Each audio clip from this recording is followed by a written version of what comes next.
interrogating inclusion there, so that the inclusion question isn't open and closed and isn't an easy thing for many of us. And in some cases, there are people who don't really care about inclusion and thrive on exclusion, historical exclusions, current exclusions. And so that is what we are faced with. And so that's where I'm going to start today. But those who have not been any of the other sessions, I'm Christian Acemah, and I serve as the head of school of Olney Friends School. I'm an alum of the school. And I'll tell you that coming to Olney Friends from Uganda transformed my life. I certainly wouldn't be in certain spaces doing international development work, doing United Nations work, teaching and all, had only not opened up those possibilities for me. And I say open up because it was clear from the get-go that I was either going to be a medical doctor or an engineer. That's it. Those were my two options. And a whole new world opened up to me once I got to Olney, and I found myself doing so many things. And people who think I'm strange because of all my interests and the different ways my career has evolved. And that's just fine because for me, that's a representation of who I am, or at least who I see myself as. And many times the challenges that have led me there into sometimes uncomfortable spaces, but I've known in that point that that's exactly what I was supposed to do, as uncomfortable as it was. So now back to the interrogating inclusion, I'm going to just pose a question, and then with that question, we'll go around the room with all those present to just get a sense from you of how you view inclusion. And I'll start with that question that went out in the announcement and the description of the workshop. Oh, sorry. Um, Is that your dog, Christian, or is it someone else? no, it's someone else's dog, but that's fine. We'll keep going. A momentary pause sometimes comes at that point where you need to rephrase anyway, so that's good. Yes, so starting with where the workshop description went to you. So when we say inclusion, what do we really mean? And I caught myself at one point talking about having an inclusive community. Say, but what does it mean when we say we are inclusive? Does it mean that we are inclusive? Everyone else is exclusive, but we know what we are doing with inclusion. And I suddenly started feeling very uncomfortable talking about being an inclusive community, because I said, what's the assumption behind that statement? And what's that assumption when I say, yeah, I welcome everyone. I'll include different thoughts and opinions. What's going on? Is there an exclusionary tendency there that isn't necessarily on the surface? Or how can we better actually create these inclusive communities without there being a barrier then, or without it being a thing that we say, yeah, it sets us apart. We are special in this way and others are not. So we're looking down on others in that way. So I'll go around the room now and just ask you to introduce yourself a little bit, and then your thoughts on that question, simply phrased as, what do you mean when you say you are inclusive? What is inclusion to you? And from what I'm seeing here, I think I see uh, Birmingham Friends. There we go. That's the first one. And then we'll keep going to John, Bob, another John in Anaba, Pat, Jack Smith, and we'll just go from there. Just a few seconds so we get a sense of who is in this virtual room with us.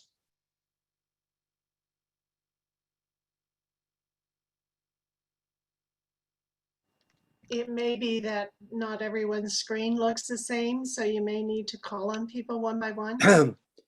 So you'd like me to speak on my notion of inclusiveness, Christian? Yes, yes, I think Yes. that's Okay. good. Just a few Let's start lines. with that. Well, I think there are many categories and levels of inclusiveness. And I think the most intimate one, of course, is inclusivity in the family, in a family. That's the closest. And the next closest would be friend. And after that, we move out into the societally determined kinds of acceptances, inclusiveness and exclusiveness. And there, there I would see class distinctions right away, which in this country are often hidden, but they are existing and they are real. And then we can move into exclusions based on behaviors, which are often taken to be associated with specific groups that are liked or disliked in the society that we're in, and for nothing more. But that doesn't make them any weaker in terms of excluding those groups. And I think there's plenty more, but I'll leave it there. That's enough. Thank you very much. I care to say just a quick introduction of you and where you are. Yes. Oh, yes.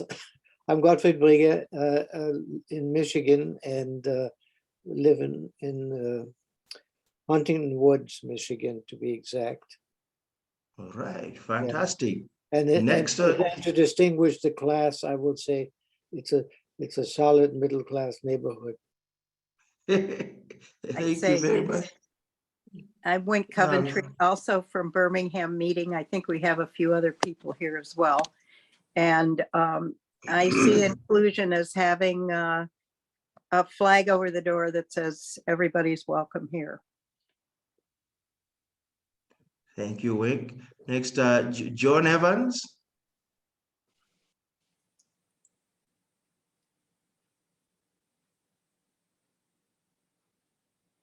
Oh, I think you're still muted, John. I'm part of Cleveland Friends meeting in Cleveland, Ohio.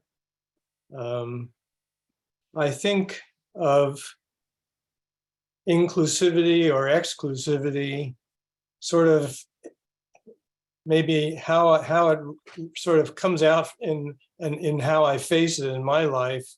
I think of my neighbor next door, my neighbors across the street, the city that I live in. I'm really aware that there are areas of the city where certain groups have chosen to live together. Sometimes there had, in the town where I live, I know several years ago, quite a few years ago, they, by law, integrated the city, the neighborhoods, and it also had a complexity of real estate issues in which people would not sell to people of certain races, that type of thing. But now that's not the case. My street has people of different ethnic backgrounds and racial backgrounds on it. When I think of the country, the United States, there are definitely regions that are more inclusive than other areas. Even within a certain state, there'd be cities that are more inclusive than rural areas. So it's a patchwork issue for sure. Thank you, John. Thank you. Thank you, Jake. Next to Bob. So This is Jack Smith. I'm a member of Red Cedar Friends and currently serving as clerk of meeting. I live in Lansing, Michigan, or I live in Williamston, Michigan, which is just a short distance from Lansing where the meeting house is. When you posed your question, Christian, I first thought that inclusiveness is the absence of being exclusive, being unwelcoming to some, or being restrictive in who we interact with or talk to.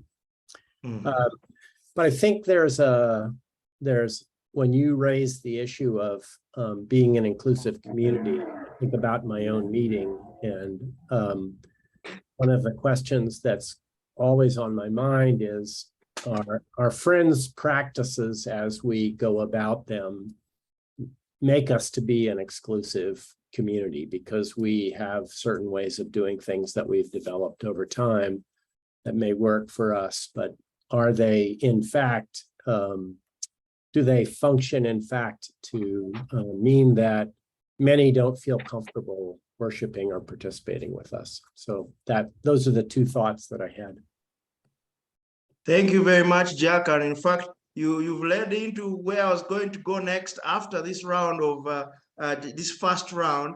I was just going to go straight to the issue of a Quaker community again and how it becomes inclusive, or how we would think about it, because the workshop is really one for us to do some shared visioning together, not just assume that we are inclusive or we are being inclusive and all that. So thank you very much, Jack, because that's where we are going to, where we're going next, because I would really love to speak with this group about this issue of, what makes a Quaker.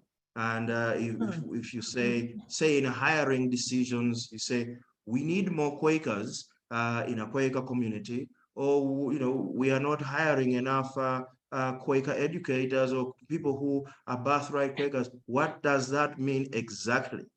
So thank you very much, Jack. And Bob, I'm sorry, you are next up. Right, I was prepared to speak, but couldn't find my microphone thing, and then Jack introduced himself instead.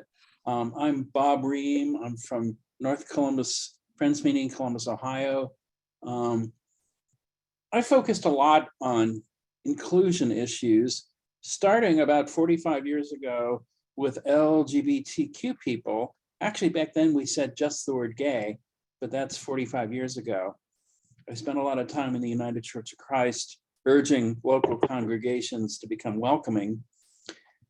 I was also in the process of becoming a Quaker, and I left the UCC to become a Quaker, and now I'm very active in my local meeting. I'm focusing on a lot more specific issues. One we talk about a lot at North Columbus is that our meeting house is not accessible to people with limited mobility. We have steps, we have doors that are hard to open, and all of that kind of thing. Another thing I focus a lot on too is religious differences, where certain groups exclude others, and I might exclude them from my community because they exclude people.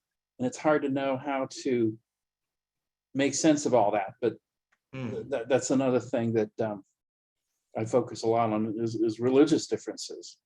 Right. That right. You're not one of us, or what I often say, depending on the setting, is religion is really great at defining who is us and who is them. Yes, you pointed out something there, Bob. First time I went to a majority Muslim country, I was scared to go, especially with that first name, Christian. So I had a first name, Christian, as Black African. I didn't know what to expect, and it turned out it's just to be an incredible visit, and I went back 7 more times. So it's really strange that sometimes I almost didn't go because I said, maybe that's not a place for me to go visit, but there we go. Thanks. We'll get into that issue as well. You see, our 90 minutes are going by fast. The next one is John in Ann Arbor. Yes, my name is John Dykes. I live in Chelsea, Michigan, and I'm a member of Ann Arbor Friends Meeting. It's hard for me to think of inclusiveness without the mirror image that there has to be something that you're excluding in order to include, unless you have the capacity to include absolutely everything and everyone. So I thought initially when you posed the question, well, inclusiveness for me is putting my arms around those. But then it's really putting my arms around those who are near me or like me or the same color as I am or go to the same church that I do. And realizing that that inclusiveness can be an ideal, but that in action, you can only include those people who seek you out or with whom you come into contact. That it is still, it is an attitude of welcoming. And I think that's how I'm viewing inclusiveness right now. Okay. An attitude of welcoming. So then that kind of takes away a little bit of people seeking you out. Just you are open to welcoming. And does there need to be so much effort, or the prime mover, the other person or the other people, or is it, yeah, here I am? I think it has to be here I am. Okay, great. Thank you, John. Then Pat May from Pittsburgh. Yes, well, I came to this workshop because sometimes it seems like a very fuzzy concept, inclusivity, and I thought, maybe I don't really know what that is. And just listening to people, I'm already getting different ideas about that. So I think I'm just going to keep listening and then maybe be able to say something later. That's all right, Pat, and I think you'll probably find several of us who are just in that same box. Just we are searching as well on the inclusion part, on the whole thing: diversity, equity, inclusion, belonging. It's fascinating every day, and it seems like there's more of a spotlight on it now in current times, but it's always been in the background, always. Been there in the background and will remain that way, because we are human beings, always evolving. The times do change, and it seems like just being attentive to things that we do or do not do is that very first step, and understanding where our limits are, especially our knowledge limits, our feeling limits. That's, I think, the very beginning of getting an understanding of this particular issue and others like it. So next up, what I see on the screen is Clemens Marshon.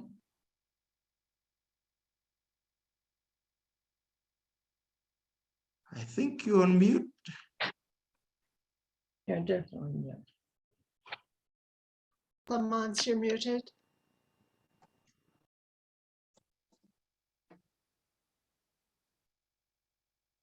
I live on a 100-acre or 40-hectare farm in northwestern Pennsylvania. And so I don't have neighbors, or not very close neighbors. And I'm a member of Pittsburgh Monthly Meeting, which is about 2 hours drive away, but I mostly worship with Erie Worship Group, which is an hour's drive away. And I am considered very much an outsider, even though I've lived on this farm for 47 years, because I'm an internationalist and have a strange name and speak lots of languages and have traveled a great deal. And I'm not like not part of any of the local churches. I don't have extended family here. So I'm very much feeling excluded from the local populace. But for me, inclusion is, at least I would hope, world citizenship, and the world of friends is, for me, a wonderful place. Thank you, Clemence. Where are you from, Clemence? I'm from the United States. I was born and raised in the United States, but I am of French origin. And anyway, I grew up most extensively. I've traveled extensively all over the world. Clemence, that name comes up when I moved to Switzerland to work there for a few years. That Clemence was one of the neighborhoods I lived in. So there we go. Welcome. I think you've raised the issue of being in a place with roots in a place, but still feeling like an imposter.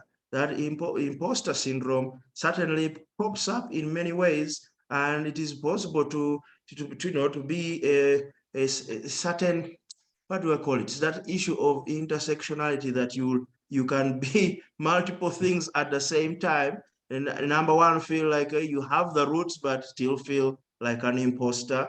Or you can even feel included in some things and excluded in others that you thought you would be included in. Or if you paint things in dichotomies, let us say, for example, the white, black, white against the rest, black, brown, green, everything. And so if you're white, you're automatically privileged. Say, no, wait a minute.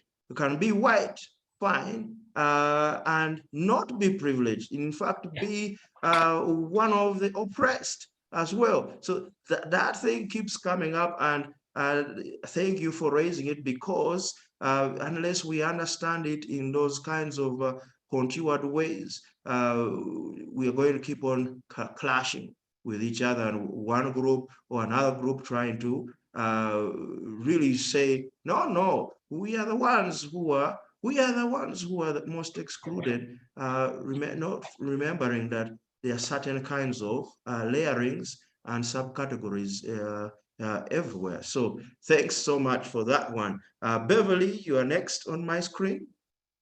All right, thank you.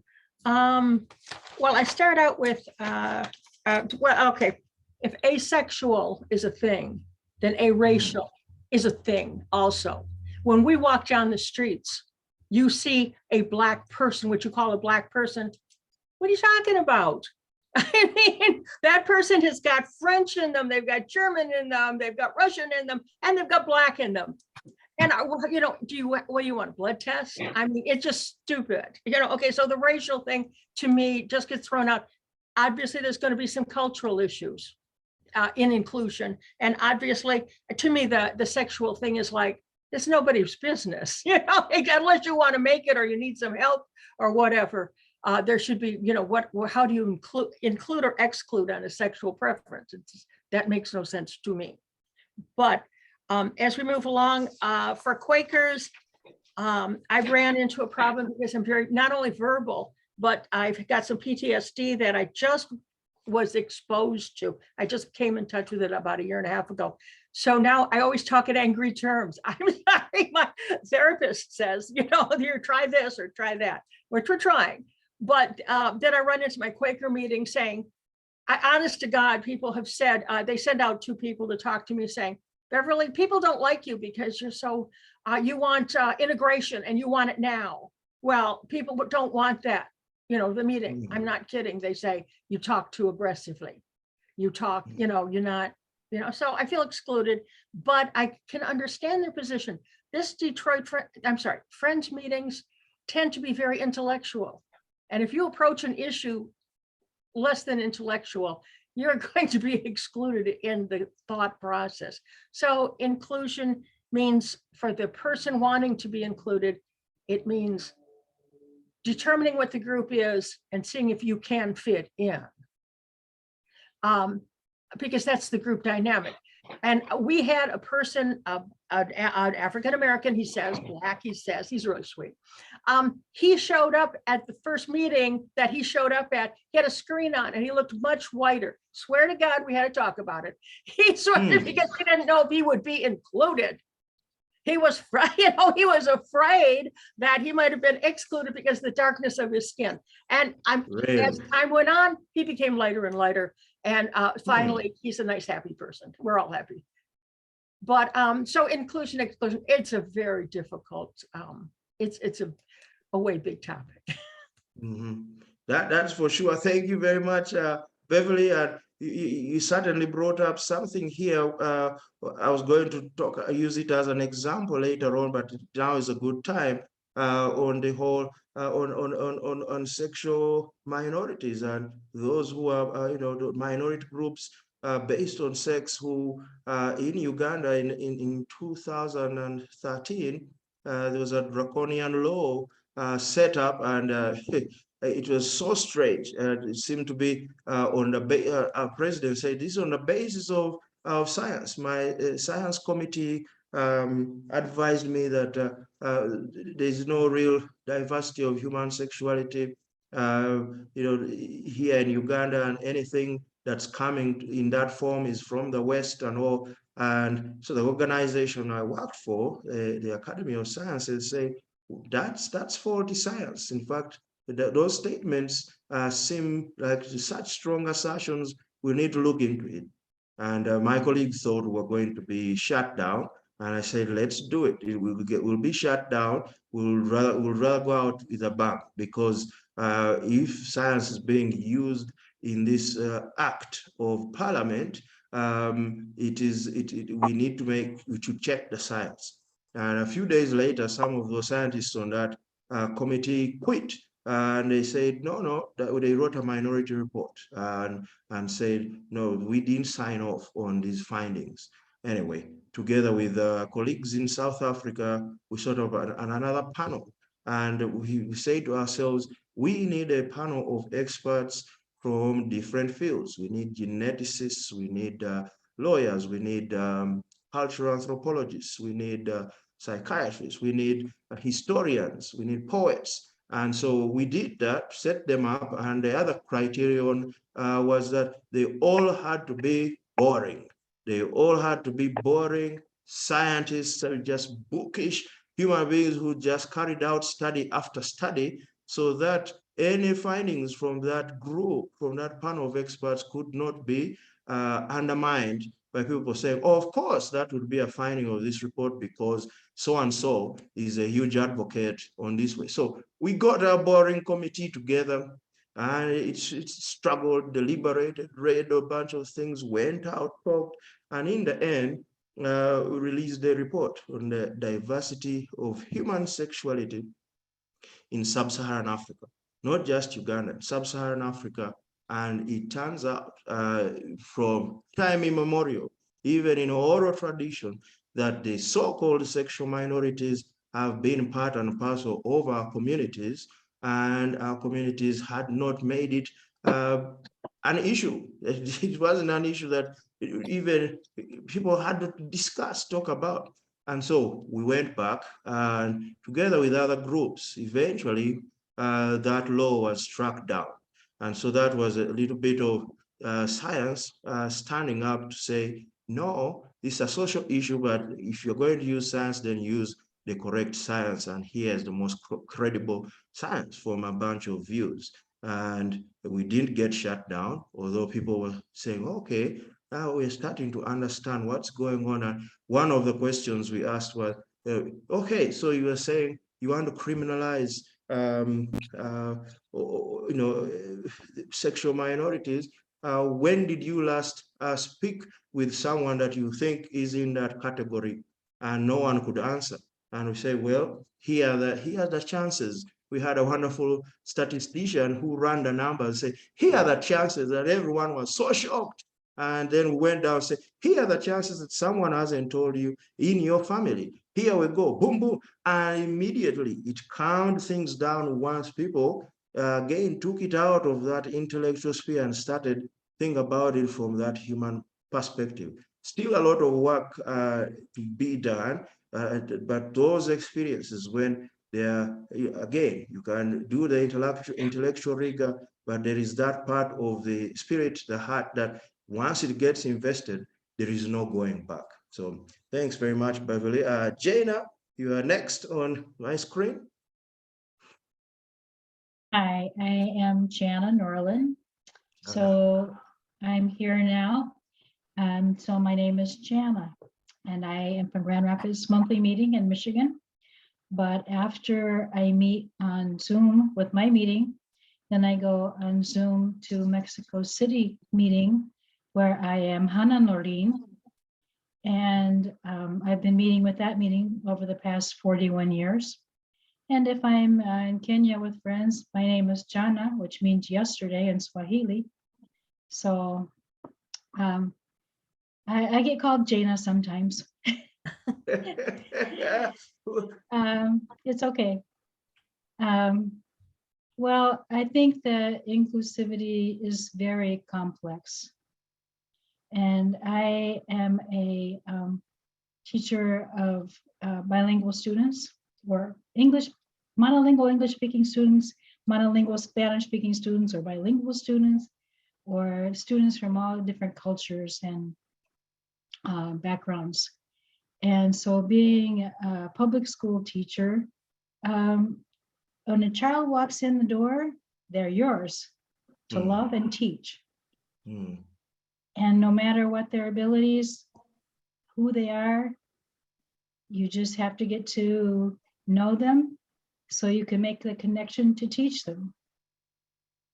But it becomes much more complex when you're dealing with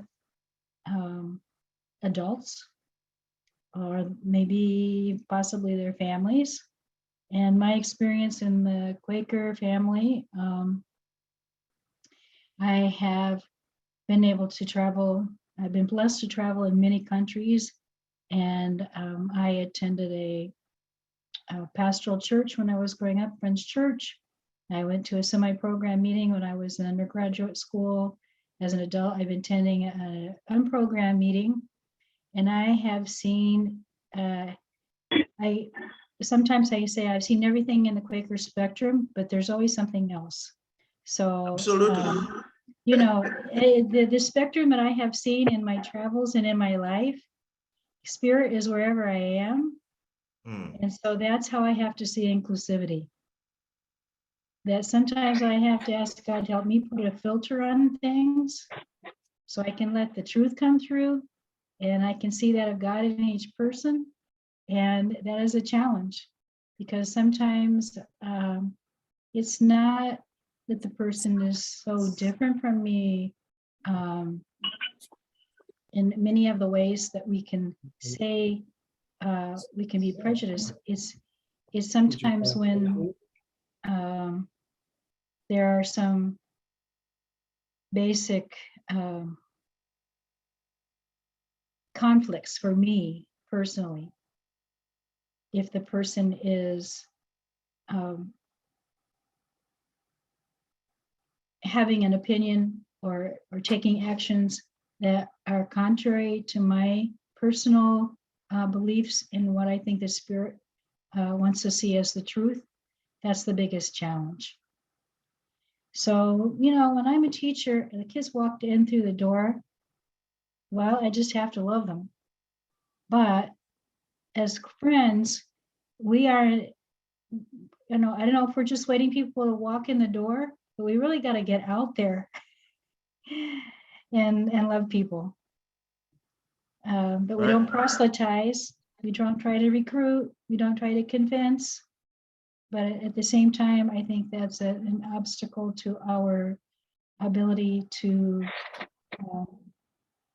live that testimony of community, equality, and inclusivity, and embracing the diversity that we sometimes aren't making the connections.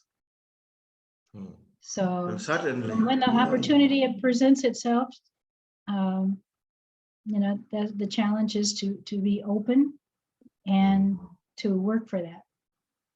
Thank you. Thank you so very much. And that, I suppose that's always the opening for more growth, right? The new challenges and the things that happen that you haven't seen. I thought I'd seen everything, then no, here is something else, something new to keep you on your toes. So that certainly does, it resonates with me very much. So thank you very, very much. Next up, David in Oberlin.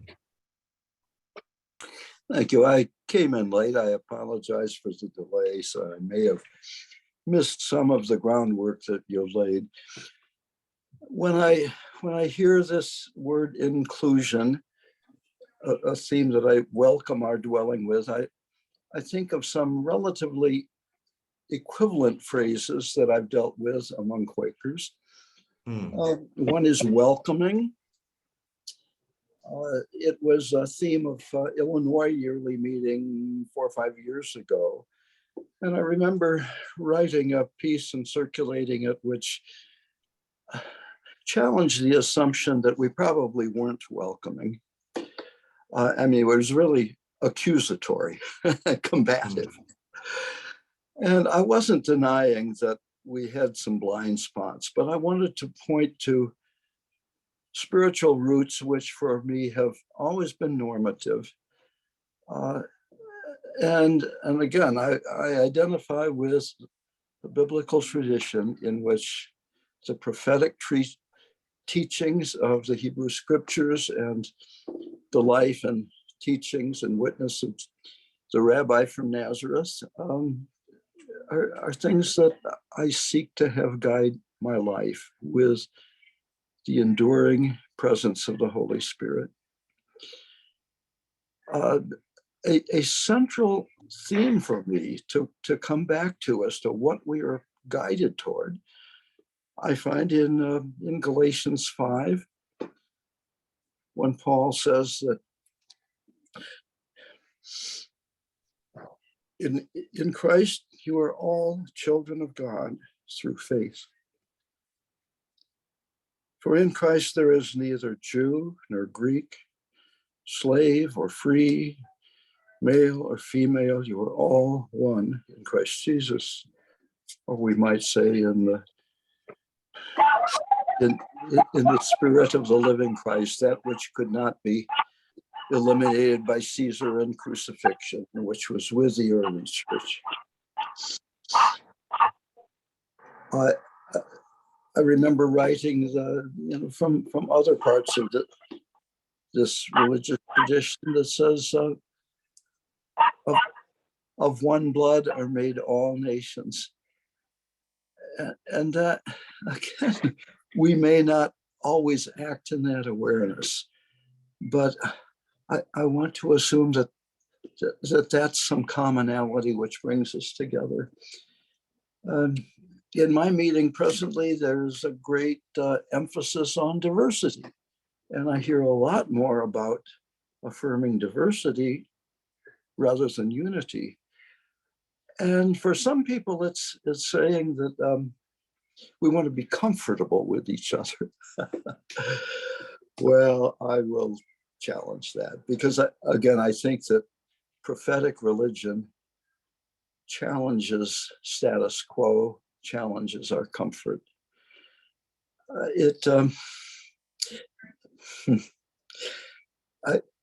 Golly, probably going to tread on some toes here.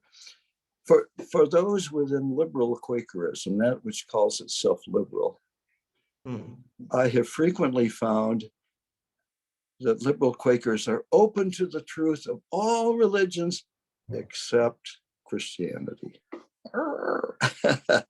So there's some contradictions there that can rub me the wrong way, and I have to pray for grace not to be combative, but to let some of that love, generosity, forgiveness, understanding, listening come through me to try to move beyond my own particularities.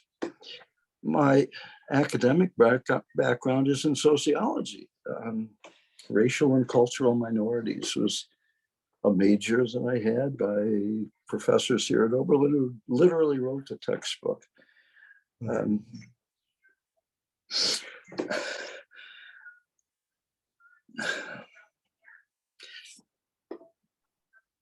So I am aware of differences of cultural groups and how they or we describe ourselves in contradistinction to others.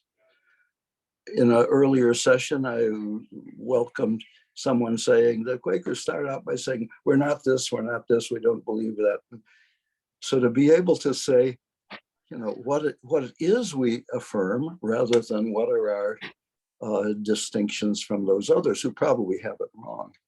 This would be something that guides me into these considerations. The Friends meeting where I first joined in the south side of Chicago, Hyde Park, a neighborhood that was deliberately and aggressively integrating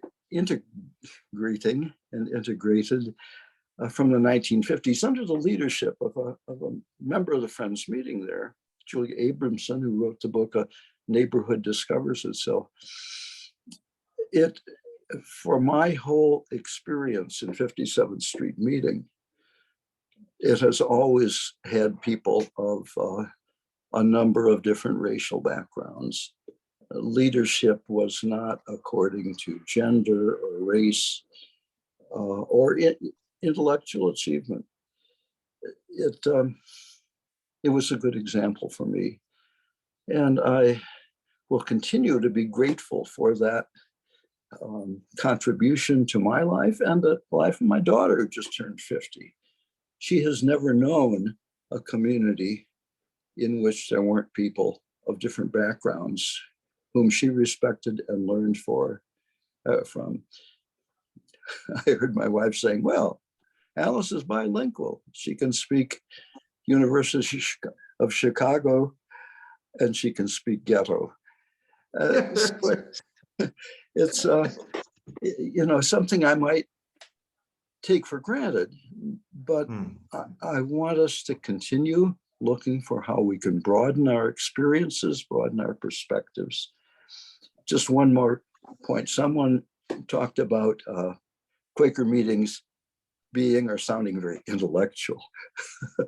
And I remember soon after moving to Columbia, Missouri, where we spent our last 20 years before moving here to Oberlin, there's a guy who worked for the Department of Natural Resources and had a certificate in wastewater treatment and probably had more risks in his work than anybody else because he was working in nuclear decontamination. He may have eventually killed it.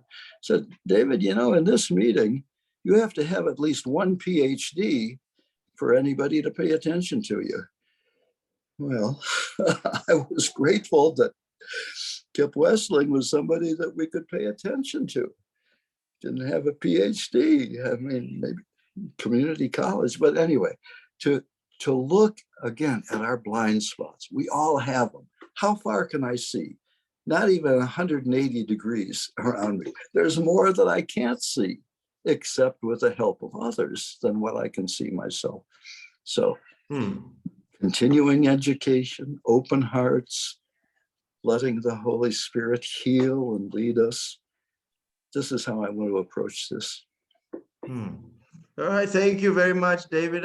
That's something to meet a combative Quaker. Those kinds of things always amaze me. And you come out and say it, you know, rile everyone up, then end on the point of we need to recognize our blinders, those preconceptions, you know, earlier kind of biases, heuristics we talked about earlier. So that's just great. You just demonstrated what we're dealing with right here, the full range. Thank you, David. We have what, 6 more friends here to go. I'm enjoying the sharing, and we'll do it, and then we'll go the second round, which I hope will go a little bit faster. And the workshop hopefully is a beginning. It's not meant as an end. Here are all the answers. And if you have one other deep question come up, that was great. So Liz, you are next on my screen. Hi, I'm Liz Bondar. I am an attender at the Birmingham meeting in Michigan. And just a couple thoughts on inclusion and you know, to piggyback on what John in Ann Arbor said earlier about, you know, it's the flip side of exclusion. As long as one or the other of them exists, we'll have both, and we can't be perfect with inclusion. So to me, personally, there's, you know, perhaps a query. If I think all means all, and I issue an invitation, well, who have I excluded in the invitation, in the way that I've issued that invitation? You know, have I done something exclusive? Are others excluded by choice, right? They're not interested in what's going on, or have I injected some kind of friction or an obstacle to them being included that they don't feel that they can or should or will or are safe surmounting? So it's just a query when I issue an invitation. Is it inclusive? Have I excluded? How have I excluded? Thank you very much, Liz, for that query. It's just an incredible query on even how the invitations communicated. Will a single word present an opportunity for exclusion, or the language, or the tone that is heard even in the invitation? I'm grateful for that query. Susan, you are next. Susan Hartman. Oh, yeah, yes. I was going to say there's a couple of Susans here, and I apologize for being late. I got my times mixed up. I'm Susan Hartman from the Ann Arbor meeting. And I didn't hear all the initial talks, but I think this has probably been touched on, and Liz just did a little bit, that inclusion in a community implies a community that's smaller than the whole, and implies that some people are not part of that community for whatever reason, either they choose not to or something else. And my personal experience with this has been living in a different culture for several years, feeling very warmly welcomed, very loved, very caring people. And yet a discussion group was being started among women who wanted to talk about how we live out our values in daily life. And I was initially invited to join.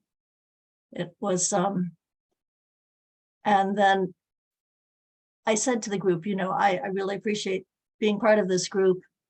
I am not legally part of your community. And this was a group that they were members of, and I was a visitor. And they consulted with the authority in their community and said, no, you should not be a part of this group, because this is like family counseling. You work out your own problems within your family, and then you reach out to the world and deal with them in other places. You don't invite the world into your family counseling. And I could understand that intellectually, but I also felt very excluded by it, especially since it was a topic that I really felt, you know, was important to discuss. So it has two sides. And the individual people in the group continued to be caring and loving and wonderful people. And yet from then on, I felt a little bit different. So.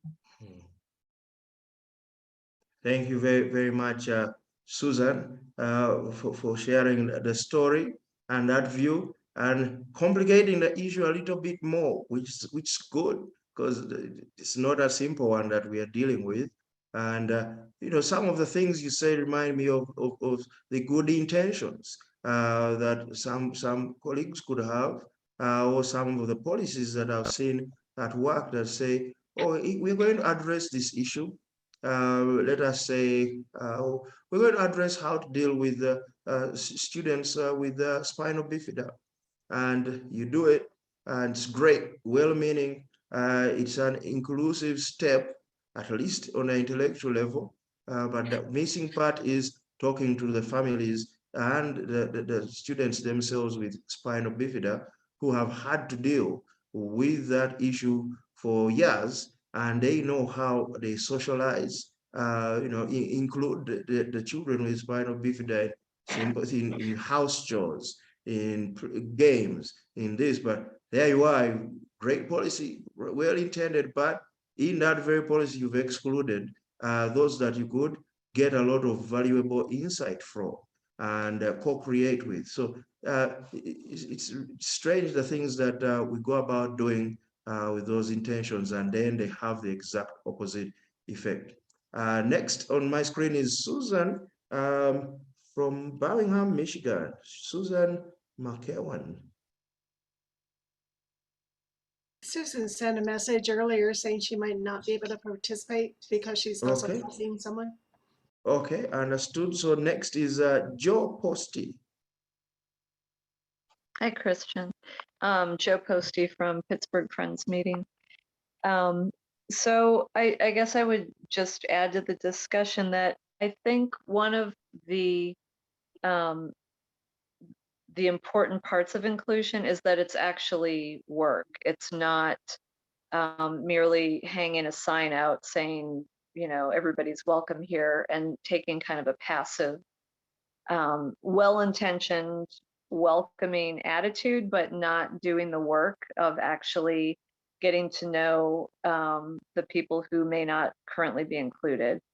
I work full-time for a large corporation where I see this every day in the work that we do, where we purposefully will identify work groups or particular job functions that might, be very heavy in one demographic. Why are there no women who are working in the engineering department? Why do people, who reach vice president level, why are we not seeing more people of color? And so over the, since I've been there in the past 5 or 6 years, we've been very intentional about providing employees the training they need to identify their blind spots, to develop a growth mindset when it comes to managing people, when it comes to identifying potential applicants to bring onto their teams, and where applicants may be if they aren't seeing them within their small little universe. And I feel like there's so much from the corporate world and educational institutions that Quakers could be looking at right now, that those organizations are doing really well when it comes to becoming an inclusive environment, but it's work. It is a lot of unlearning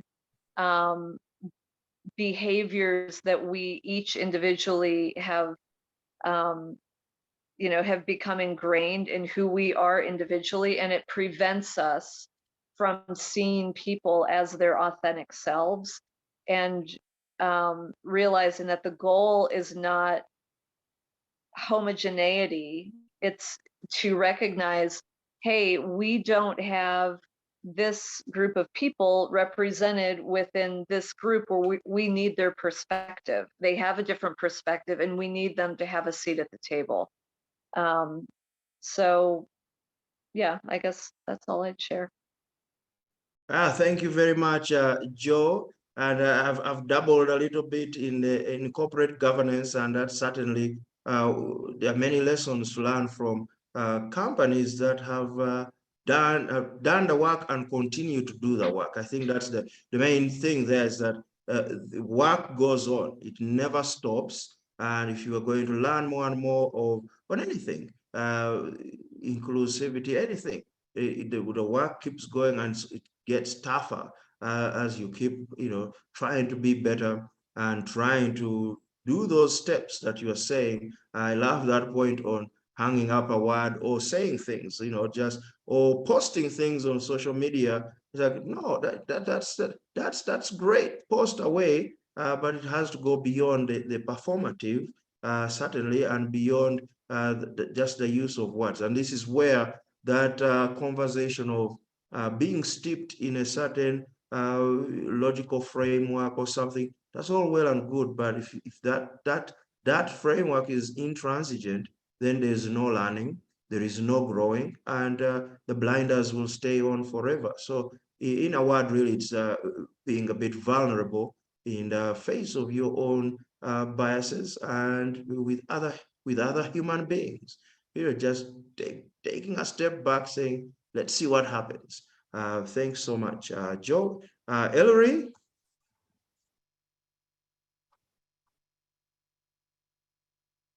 You were unmuted and then you went to mute.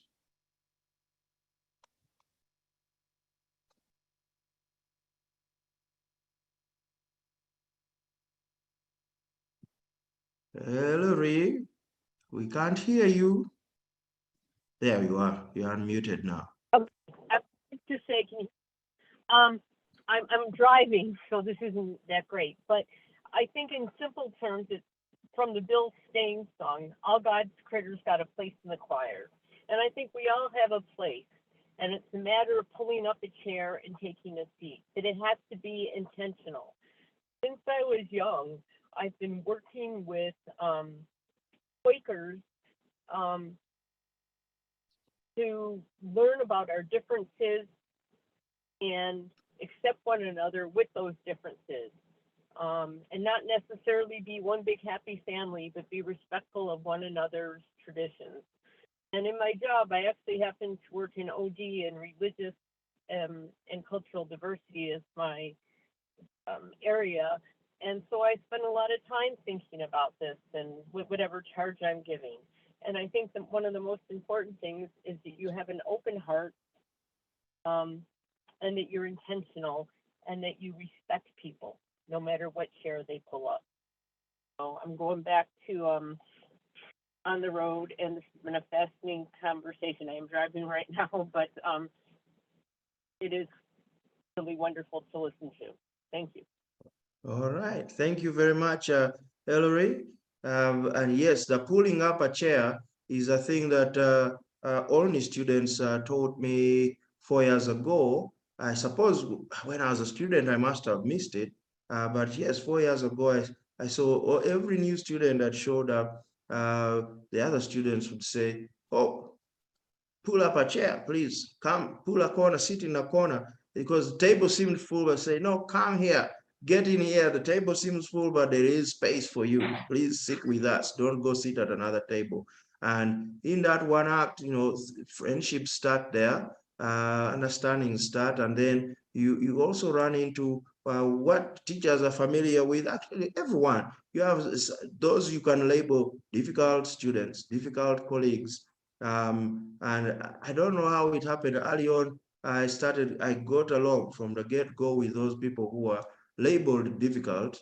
And one of my friends in Geneva said, well, you are busy talking with this person from Myanmar and this other person that most people find so difficult to deal with, but somehow you're laughing with them and doing things and you're not offending other people. I said, well, I don't find them difficult. I find them so fascinating.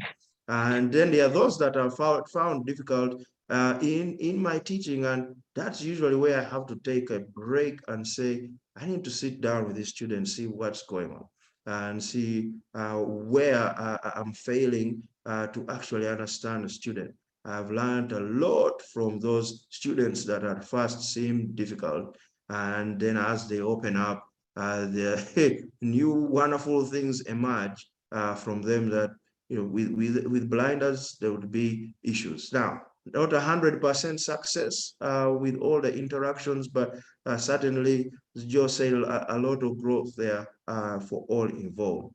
Well, final person, I only see a phone number that ends in 6337.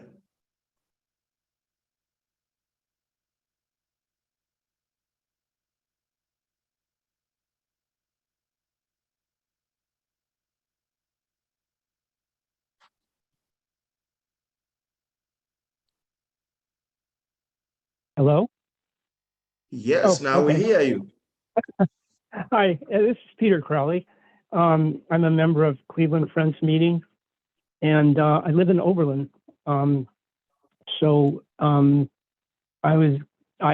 heard your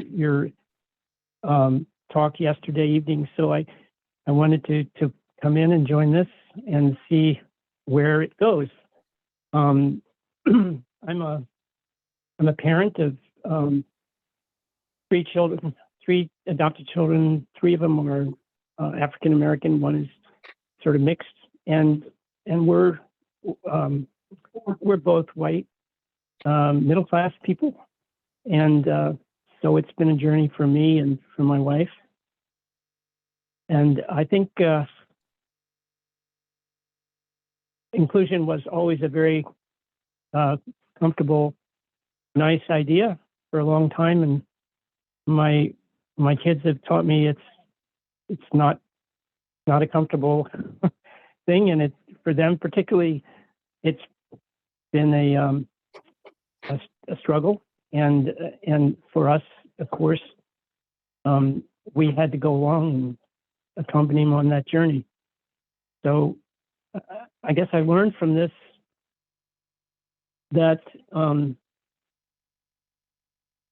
we don't really see everything, and somebody mentioned that we don't see the 180 degrees or the 360 degrees, and just with our own with other children, you don't see everything, but with this complicating factor, it's even more being blindsided, and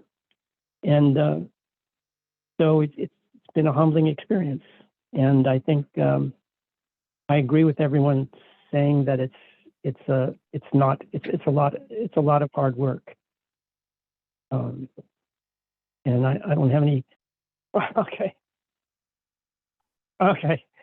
Well, I really didn't have much else to say except that that it's certainly a topic that I have a lot of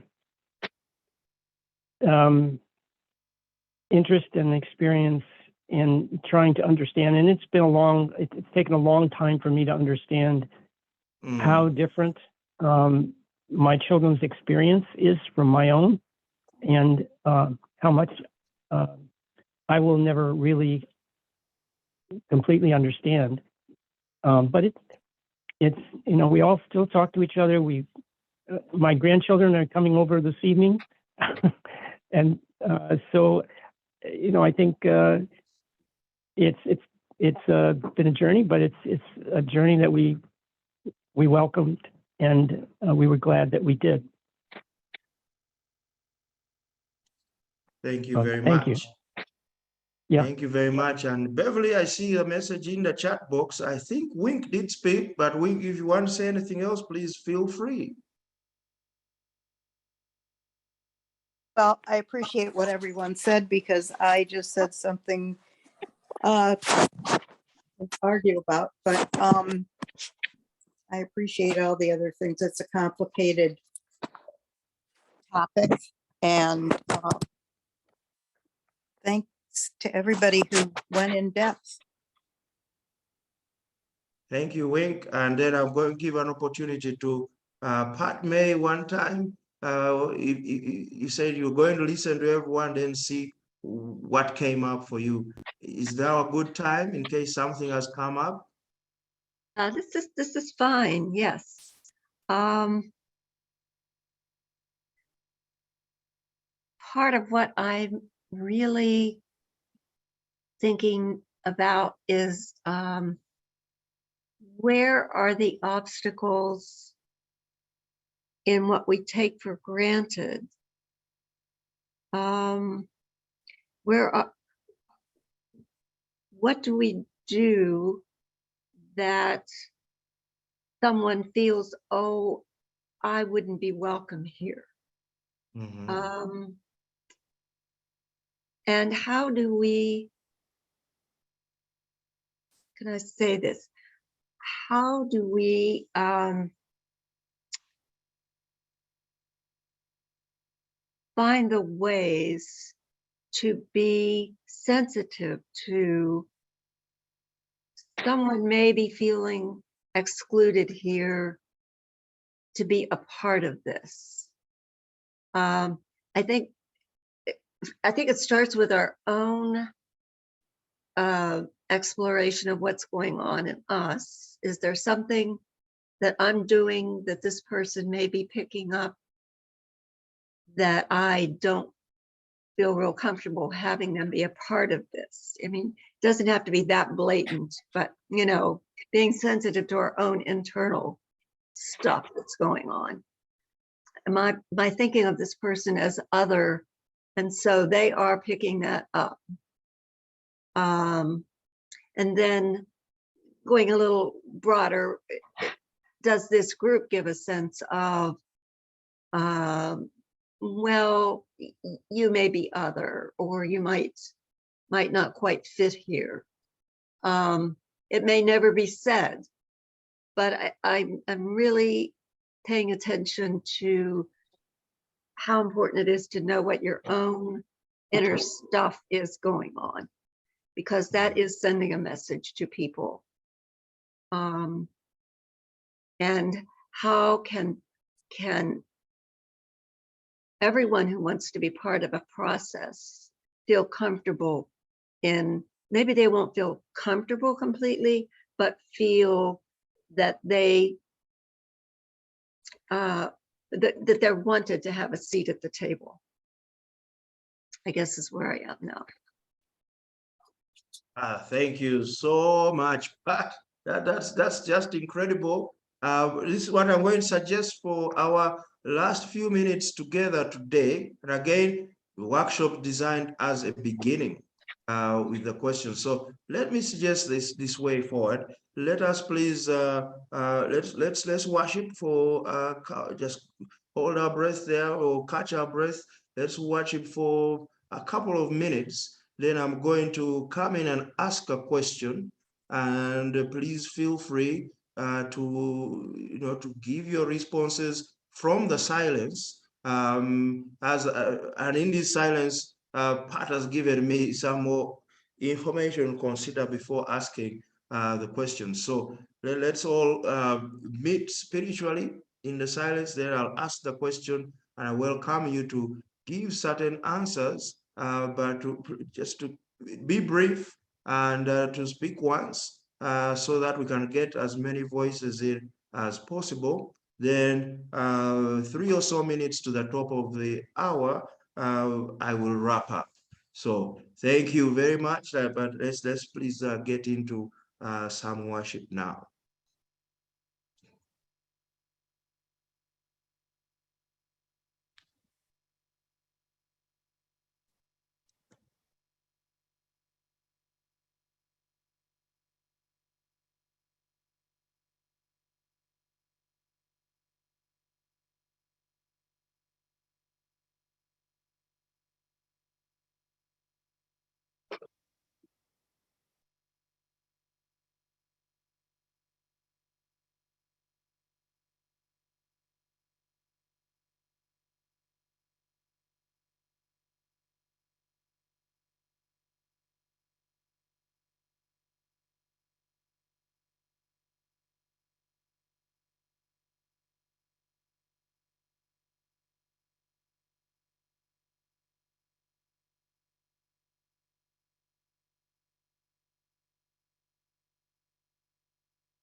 The question coming to me right now is, what one thing, given that the inclusion is really work, continuous work, and Pat brought me back, I'd gone to organizational level, but that might be too fast.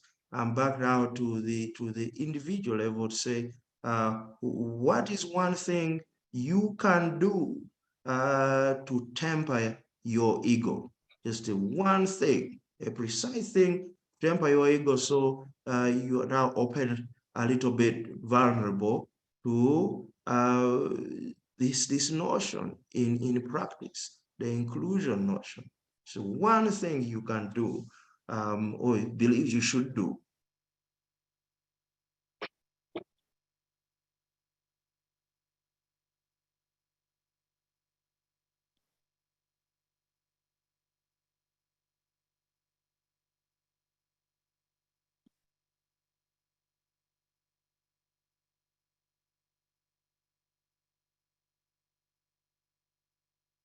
Please go ahead. We'll speak out of the silence at will.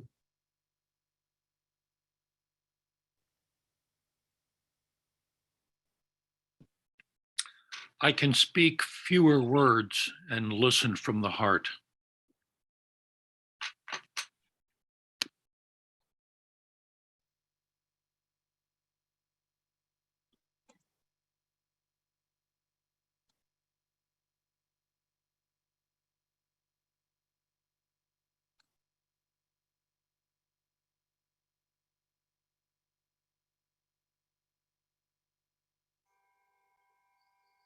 Recognize internally when I'm getting annoyed with someone rather than listening to them, and wait to respond until I'm able to get past the annoyance into listening.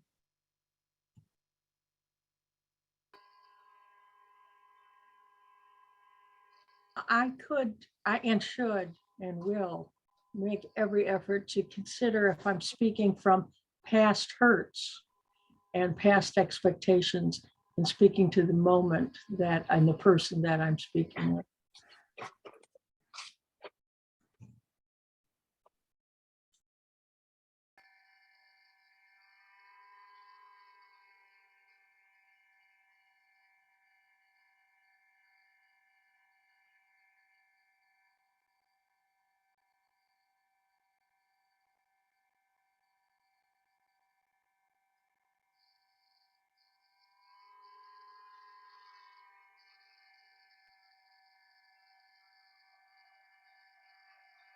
Draw on some of the positive experiences I've had in the past with someone who might otherwise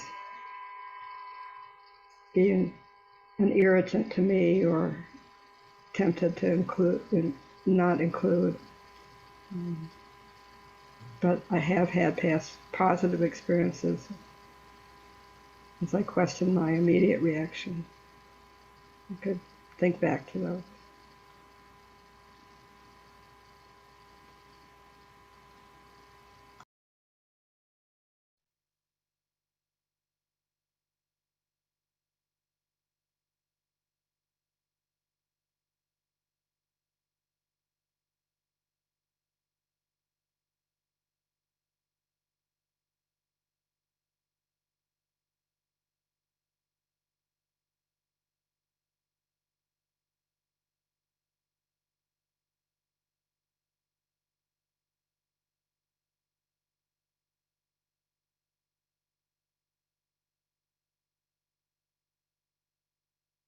It may be hard for me to say this out loud,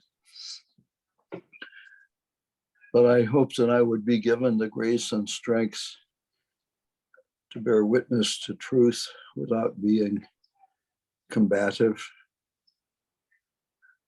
to contend for the truth as best given to me without being contentious. And one of the touchstones for me is to think of what is given in, I think, the book of Galatians about the fruits of the Spirit. Some years ago, I decided to commit these to memory. I call them the Big Nine. And that if I'm being under the control of the divine guidance, there will be love, joy, peace, patience, kindness, goodness, faithfulness, patience, self-control. I do not achieve these by my own will. And it is only by the grace of God that I can be given the capacity to live in the power of that universal eternal love, which I believe binds together the whole universe.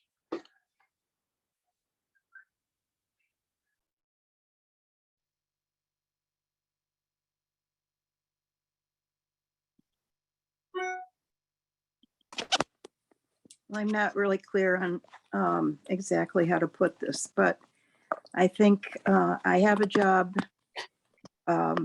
in particularly paying attention to people who I exclude because of my own dissatisfaction with myself for being a fat person, and taking on trying to believe that everyone else who's fat isn't what we're thought of.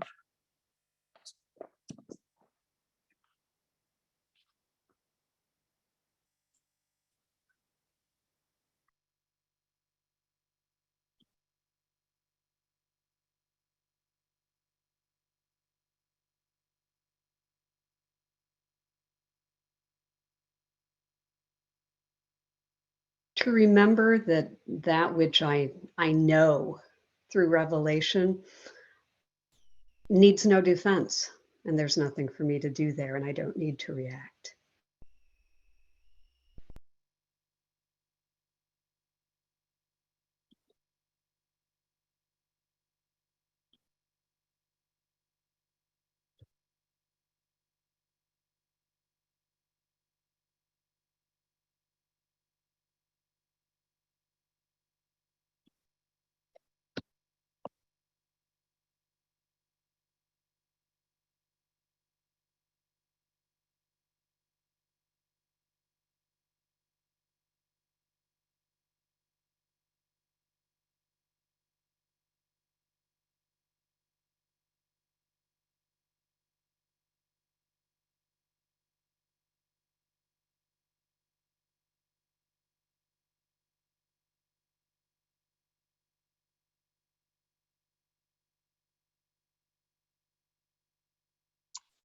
To have a genuine curiosity that longs for more light and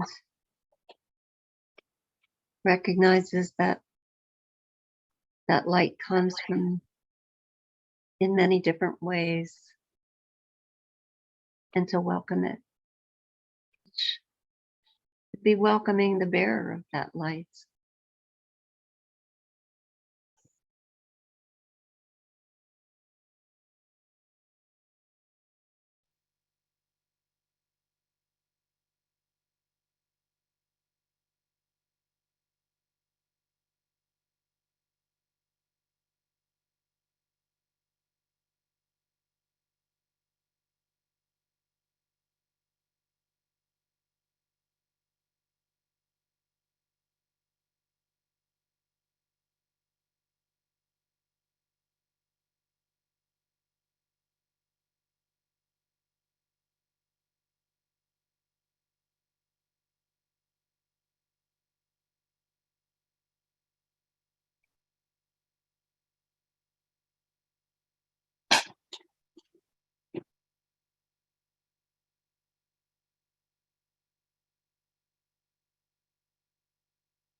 In line with what John said, the sense of listening in tongues comes to me in response to your query.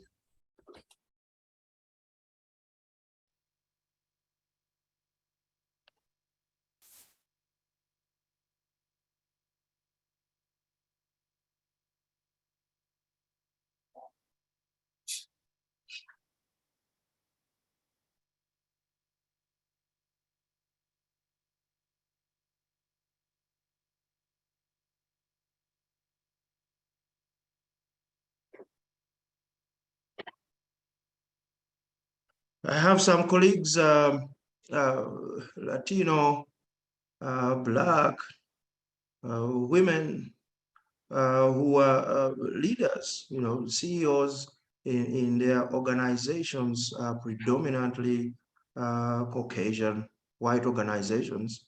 And when we speak, they always say there are ways that they are marginalized, and there are ways they are set up to fail because they do not actually belong. And so that's their frustration. Number one frustration is that why did they hire me if all they wanted to do was set me up for failure in these ways that some overt and some not. So my experience is different where I am, in my position, feeling so supported, as we say, as a non-Quaker, head of school, being so supported by my board and my community. And so that's a very different way. And I think about it and say, in my life, since coming to Ohio as a student, most of the times I've seen things happen, and I'll use my friend Sally's terms. They're not very Quakerly terms. Say, underneath any rock where things are going well, underneath any rock, you'll find a Quaker or someone who's been Quaker influenced somehow. And I've come to really to believe that dearly. And the message of Quakerism resonates with me and with others without even being steeped in any intellectualism around Quakerism, anything like that. It's really, I think, in those deeds that I've seen with the Quakers who've molded me for decades now. And for that, I'm grateful. In this time that we've spent together, one thing that has evolved for me, and the one thing that I would like to share with you that has changed in this past the time we've been together, is that sense of irritation.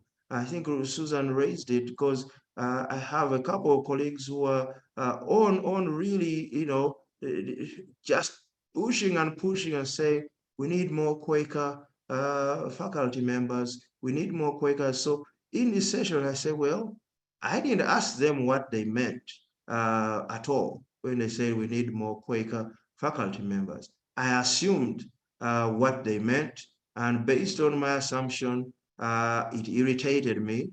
And based on it, on that assumption, the assumption was that they were attacking me. And yet when I look at everything else, they've been lifting me up. So that's the one thing I can do, is in tempering my ego, to know that these comments are not about me, and to seek out to understand what's actually what do they mean, and what do they see, what's their vision here, on the basis of just, I'm here to listen. I hear you. Let us talk openly, and throw out the irritation. I feel like a big weight's been lifted off my shoulders just by in that one thing. And so I'll pay more attention to it, because I was starting to be a combative Quaker and saying, combative Quaker educators say, what are you saying? You're trying to be exclusive here. What's going on? That's not only, and that's not the approach to growth here with inclusion. So I'm grateful to all of you for those learnings, for what you have shared, for coming to this workshop, and for the actions there. The one thing that you shared with us, I'm so happy and filled with joy and warmth that it came out of the silence, and we got somewhere with our questions. At least we got that one action. Thank you so much, Peggy, and to everyone at the Lake Erie yearly meeting. I hope to visit at some point. I have been to Ann Arbor, the meeting house. I love it, and I've worshipped there, so we'll be back soon. Thank you very much, everyone. Peace to you. Thank you, Christian. Thank you. All right, thank you. Thank you. Thank Yeah. you so much. Thank you. Blessings.